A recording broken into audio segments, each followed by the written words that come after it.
Hi friends, ఈరోజైతే నేను మీకు కాఫీ మేకర్లో కాఫీ చాలా టేస్టీగా ఎలా చేసుకోవచ్చో చూపిస్తాను.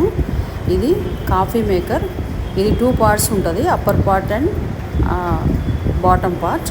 ఈ బాటమ్ పార్ట్లో మనం కొంచెం వాటర్ పెట్టుకొని మధ్యలో ఒక లిడ్ ఉంటుంది. ఆ లిడ్లో కొంచెం కాఫీ పౌడర్ వేసి ఆ అప్పర్ పార్ట్ని స్క్రూ టైట్ చేసి మనం స్టవ్ మీద కానీ పెట్టి కొంచెం సేపు హీట్ చేసినట్లయితే ఈ వాటర్ హీట్కి ఆ కాఫీ పౌడర్లో ఉన్నటువంటి కాఫీ మొత్తం కూడా అప్పర్ పార్ట్లోకి వచ్చేస్తుంది. ఇప్పుడు మనకి ఫిల్టర్ కాఫీకి కావలసిన కాఫీ డికాక్షన్ అనేది రెడీ అయిపోతుంది.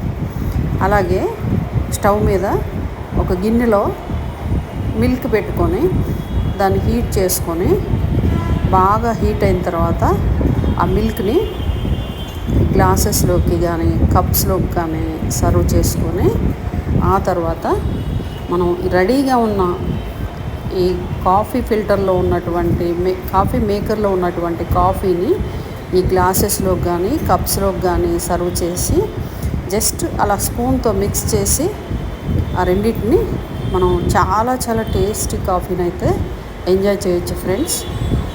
ఈ ఇన్ఫర్మేషన్ మీకు నచ్చినట్లయితే please like and subscribe my channel and please share the